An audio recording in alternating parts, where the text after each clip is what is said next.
What is the attraction of male, female, female, male? What is that? What is this obsession we have with each other, with the opposite sex? Which of us is the opposite sex? But that's a different question.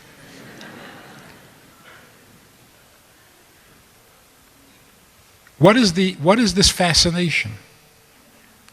Now, if you ask Freud, at least that's what they say in Freud's name, if you ask Freud, he will tell you that the most earthy, the most urgent, the most basic urge in a human being is the attraction of male to female, which is the libido, which is a sexual attraction.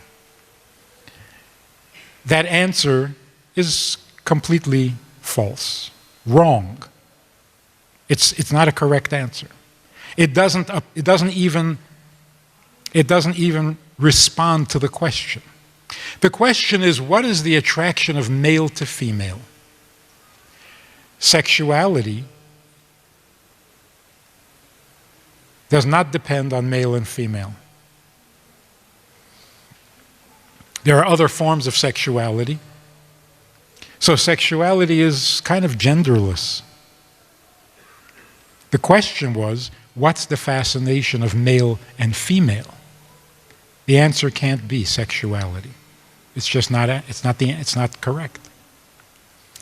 What does the Torah say? Take a look in Bereshis right at the beginning of the Torah. Everything you need to know is right there in the first chapter. The Torah says as follows: God created light on the first day and the heavens on the second day and so on. On the sixth day, God created a human being. He created an Adam, a perfect, complete human being, a masterpiece.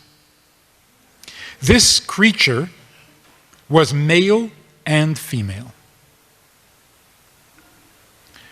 Then the Torah says God separated the male from the female, or the female from the male, and they became two people. Immediately after doing this, God says to them, get married and become one.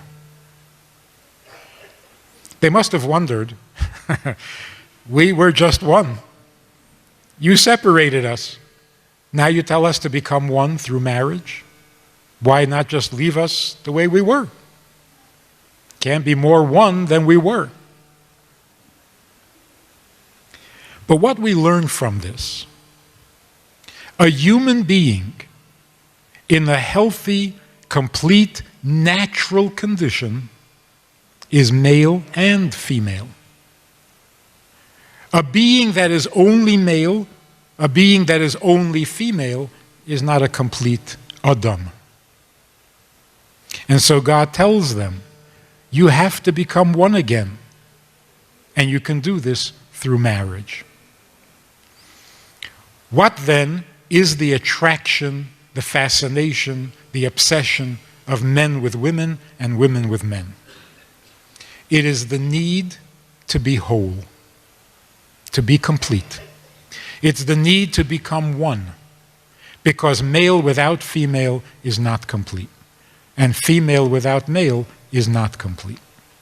So it is not a sexual attraction, it is not the pursuit of pleasure, it is the pursuit of oneness, wholeness, and naturalness.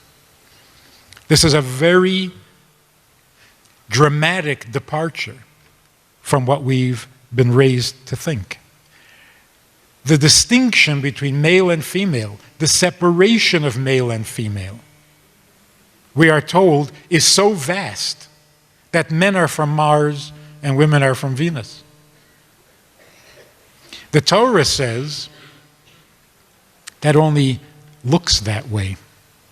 The truth is, the separation is artificial. You should not be separate beings at all. You should be one. Why? Because that's how you were created in the first place. So our truest nature is to be male and female. The fact that we're only male and only female, that's not natural. So getting married, which seems to be a very unnatural thing to do, because how does Mars and Venus get along? You have to write a whole book on it to explain how that can possibly work. The truth is, it is so much more natural to be married, to be male and female, to be one, than it is to be separate. So we have been misled. We have the assumption that getting married is a great sacrifice, that you have to compromise, that you have to give up, you have to give in. We got to think of it from a Torah perspective. The obsession of male and female is that we are naturally one. We don't feel complete, we don't feel natural when we're not one, when we're separate, and that's why we get married. I like that famous joke. Before you're married, you're not complete. You get married, then you're finished.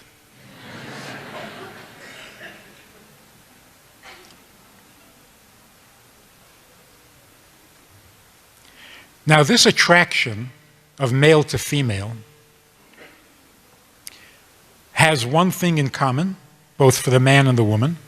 We're both feeling incomplete, and we both have a need to become one, to become whole. Yet, men are from Mars, and women are from Venus, so that when we try to get together and become one again, we have to get there through two approaches rather than one. The man has to become one through a masculine style. The woman has to become one through a feminine style.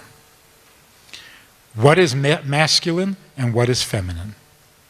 Again, such a fundamental question, a simple fact of life, and we're confused about it. By the way, did you notice that in the 60s, we were promised all sorts of wonderful things? If marriages were more voluntary, if nobody pushed you into marriage, if your mother didn't drive you to marriage, and you married only when you were ready, and you married only out of love, and only a person who... marriages will be so much better. That's what they promised. If we have children only when we feel up to it, if we have children only when we're ready and we can afford it, then children will be raised in a much healthier atmosphere, and children will be healthier, and children will be happier. They promised that. If we relaxed the rules and we allowed people to date at a younger age, they would get to know the opposite sex better, then they would choose their mates more wisely. Marriages will be better, family will be better. We were promised all sorts of stuff, none of which has come true. So again, we need Torah wisdom in these crucial areas. So if you ask the average person in the street, what is male and what is female, we're totally confused. We have no idea. What is a real masculine male? And what is a truly feminine woman? Not only don't we know, we're actually being told, at least in universities, that we should overlook the distinctions and try to find the commonality. Men and women are really the same. We're really not different at all. There's really no such thing as masculine. There's really no such thing as feminine.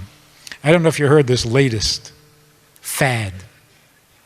At universities, when you register, when you have to fill out papers, they actually have male, female, other. Because it's not right to force people into a fixed identity. We need more freedom. So now there's an alternative.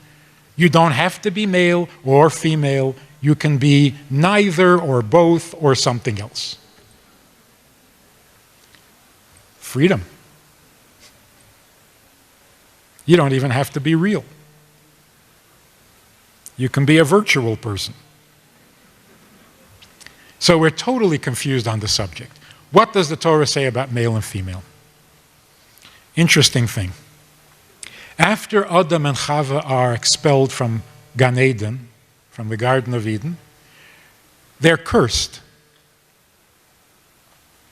What was the curse? And that's in quotation marks. What was the curse given to Adam? By the sweat of your brow will you make bread. Which means you're going to have to plow and take care of your fields. You're going to have to work hard to make a living. What was the curse to Chava? That she will bear children in pain and that she will hunger for her husband. El ishech chukosech. You will long or hunger for your husband, which kind of implies a dependency or a neediness. Medrash makes a fascinating statement. Medrash says, God is good at everything except cursing. He's all-powerful and almighty, but he's not good at cursing. Because every time he curses, it turns into a blessing. For example, God curses Chava that she is going to long for a husband. And what is the result? Men find out that women yearn for them, so every man runs around like crazy trying to find a wife. So instead of women being needy, it turns out the men are needy because they're finding it irresistible. To have someone long for you, that's irresistible. So they run around looking for a wife.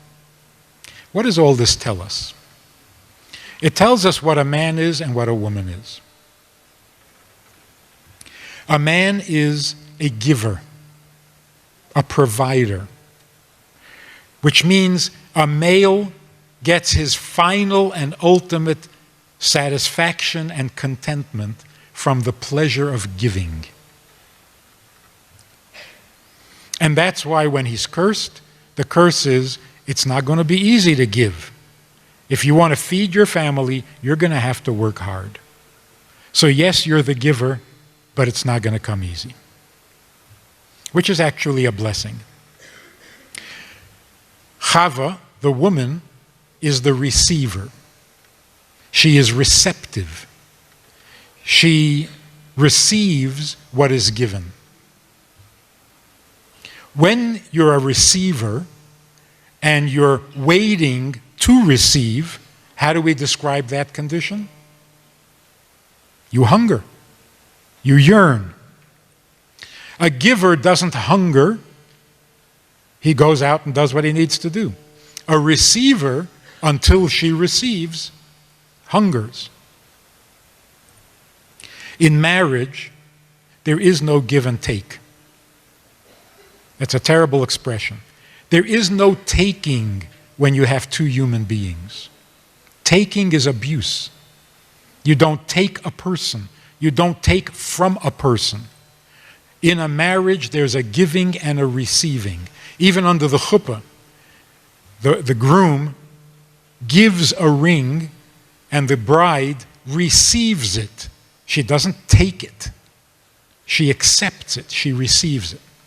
That creates oneness. When you have a giving and a receiving, the result is the two become one. If you have two givers, they're not going to become one. If you have two receivers, they're not going to become one. And here's one of the problems in marriages today. There is no glamour in being a husband, and there's no glamour in being a wife. Husbands and wives are the butts of all the jokes. So when people get married today, the guy has every intention of remaining a man, and the woman has every intention of remaining a woman. They don't become husband and wife. And I don't know if you've noticed this, but men and women don't get along. We try very hard to fix it. It's not working. I had this couple say, you know, we're dating, we're going out, we're spending a lot of time together, and it's not easy, so we're going for therapy. Wait a minute, I don't get it. You don't like each other, and you're going for therapy? How can you never hear two guys, best friends from high school? They're not getting along. They got into an argument. They see things differently. I've never heard two guys say, we're not getting along so good, so we're going for therapy. They don't go for therapy. They say, you know, it's been nice knowing you. Bye. What's with the therapy? Men and women don't get along. We've been trying very hard. Since the turn of the century, 20th century. For over 100 years, we've been trying every kind of combination. Date more, date younger, date many, date over. It's not working. Men are better off. A man is better off without a woman in his life. A woman is much better off without a man in her life. In fact, when you see a man and a woman who do get along, they need therapy. Something's not right. Either he's not, something's wrong. When a man and a woman don't get along, what a relief. They're normal. And that's why God invented marriage. In marriage, he becomes a husband, she becomes a wife. Now, men and women are better off without each other. Husbands and wives can't exist without each other. A husband is not better off without a wife. A wife is not better off without a husband. Unfortunately, because of the popular myths, there's no glamour in being a wife, so women remain women, even when they're married. Men remain men, even when they're married. Because there's no glamour in being a wife. So when married women get together with each other to have a night out, what is it called? A girls' night out. Not a wives' night out. They're not wives, they're not even women. Now they're just girls. Wives don't have any fun. Wives are desperate. The only way to describe wives. If they're wives, they're desperate. If they're having fun, they must be girls. So we have to go back to being husband and wife. Husband and wife is where the man is truly male and the woman is truly female. Very brief example. Student and teacher. The student is the receiver, the teacher is the giver. What makes an ideal teacher? If you've had an ideal teacher, you know.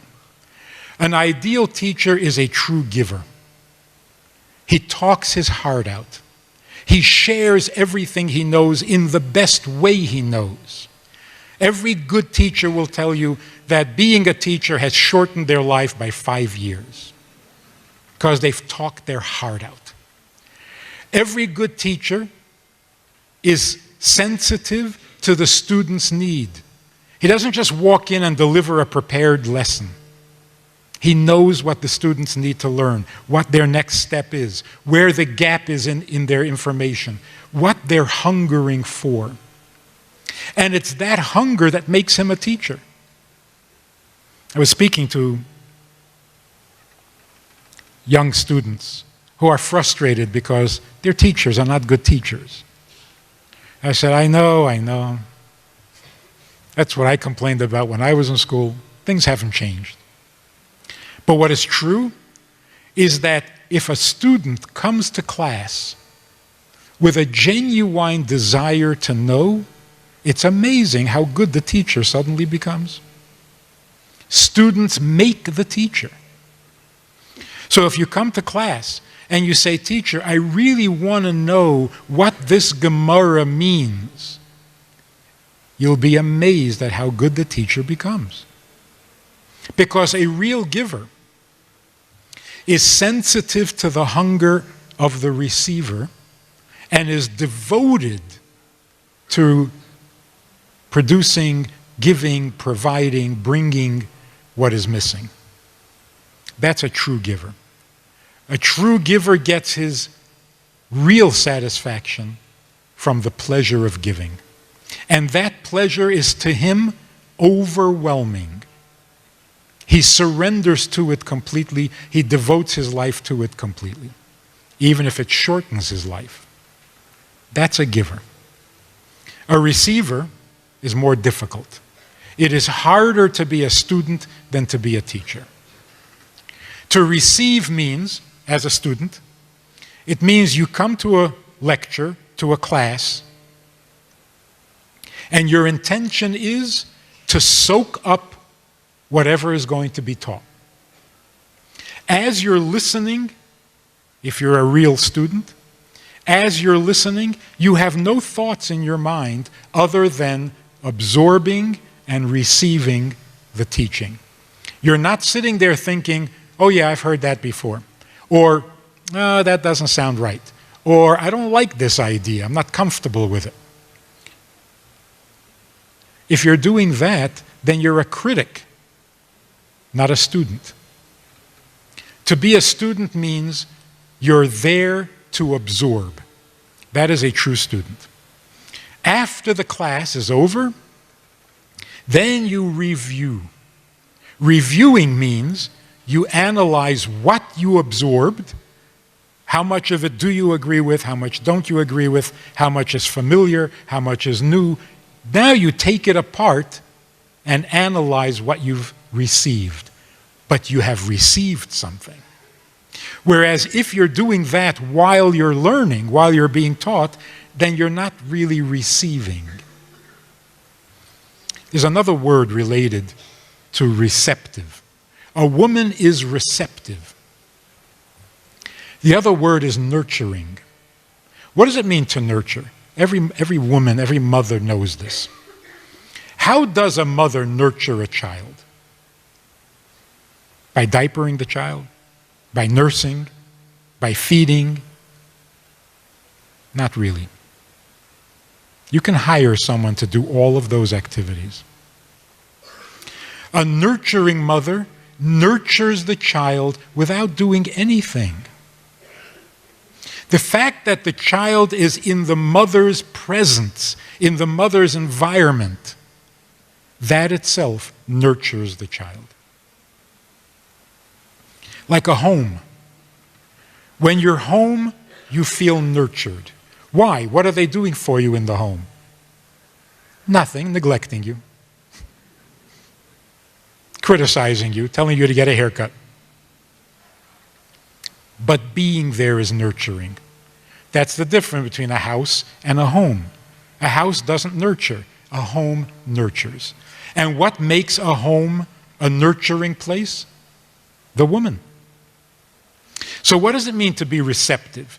To be receptive means you accept and receive someone into your world, into your space, and being there helps life unfold.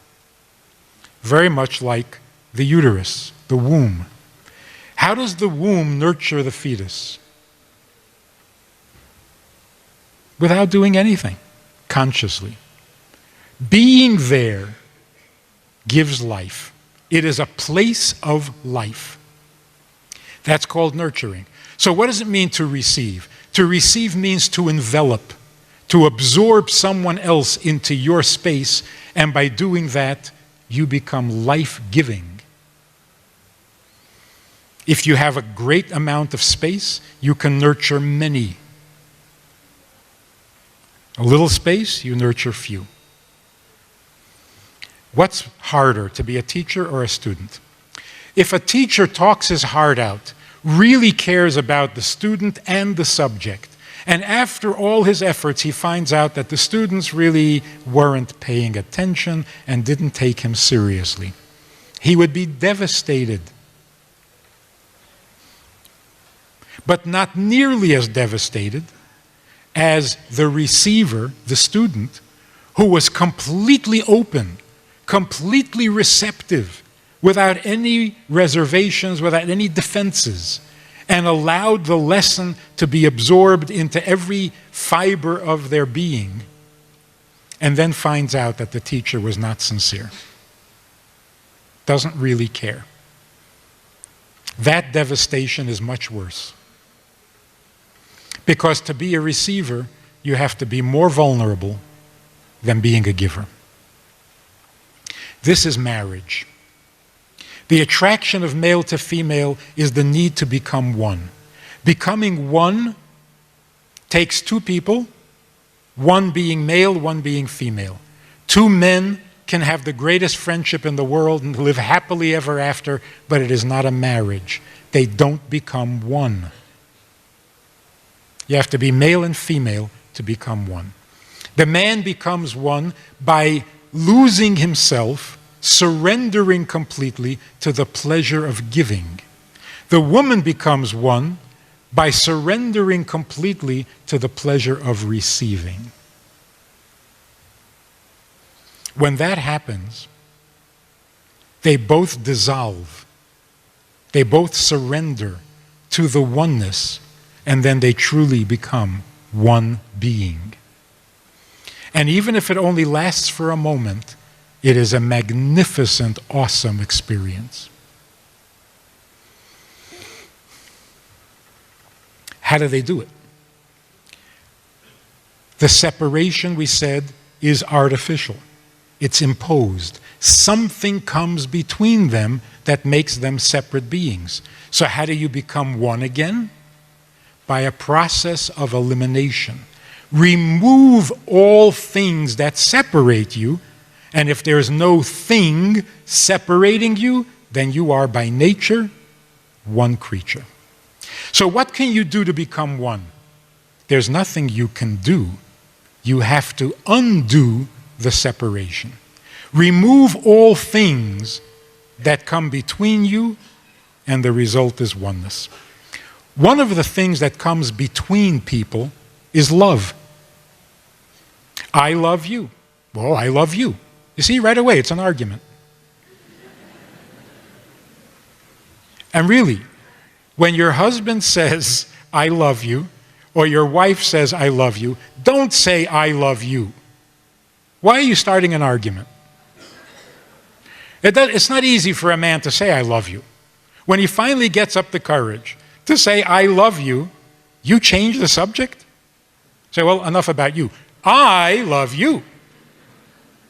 He'll never say it again. Don't pick a fight. So when a man says, I love you, he's talking about himself. He's expressing his feeling. Stick to the subject. Don't change it to you. So, for example, if he says, I love you, focus on him. Stay focused on him. Say something like, wow, you have such good taste.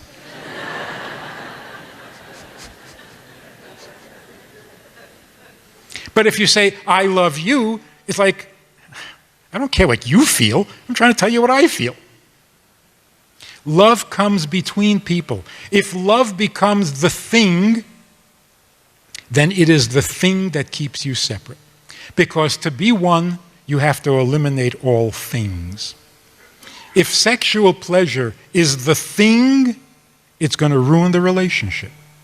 Because it is a thing, and all things must be removed in order to achieve intimacy. Intimacy means two people, period. Two people and nothing else. Just him and her, he and she. That's all there is. There's a mezuzah on your bedroom door. You know what the word mezuzah means? Zu and ze, which means he and she. That's all that's allowed in a bedroom. A bedroom is a sacred space. It is the womb of the home. And in the womb, there can be no things. So, here's the punchline. If you asked your grandmother or your great-grandmother, what happens in the bedroom? Behind closed doors, between husband and wife. Remember what your grandmother said? She said, nothing. And you thought she was keeping secrets. She was giving you the only correct answer. In a bedroom, there are no things. There is no thing. It's the elimination of all things that creates intimacy. If you can get past all your stuff, if you can get beyond all things that make people separate, then you will become one. And if you can achieve that once a year, it's a blessing. Once a month, you are fabulously wealthy. Every time you're together, you are obscenely rich. That is the miracle of marriage, intimacy, and true sexuality. We've been misled terribly. Society has turned sex into a thing. Things separate people. A couple who have been intimate correctly have achieved that moment of oneness. They come away from that experience feeling more innocent than before. Intimacy makes you more innocent than before. Sex doesn't do that.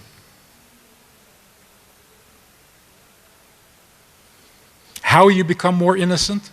You've experienced yourself above and beyond things. That is your most innocent state. That's like Adam and Chava before they ate from the tree.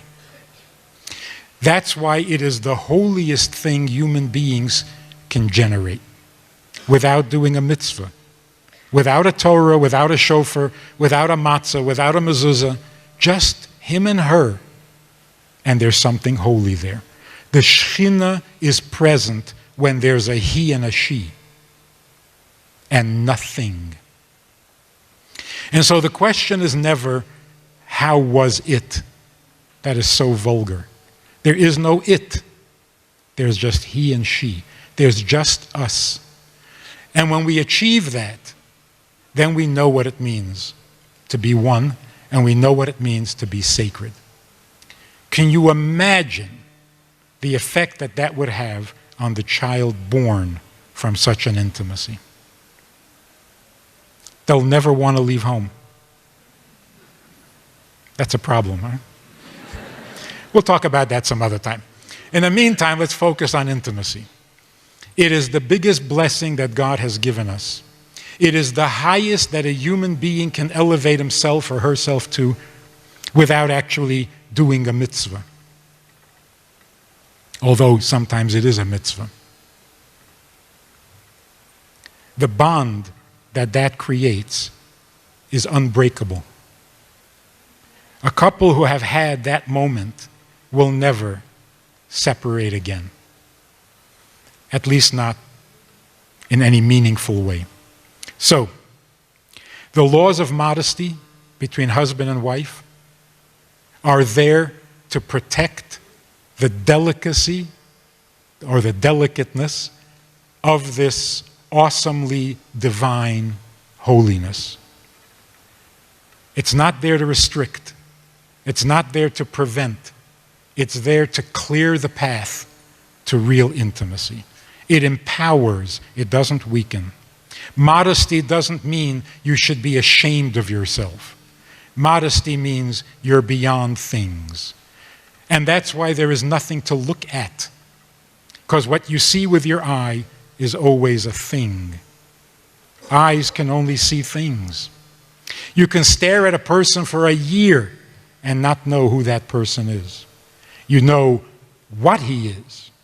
Tall, short, fat, skinny, but you'll never know the person.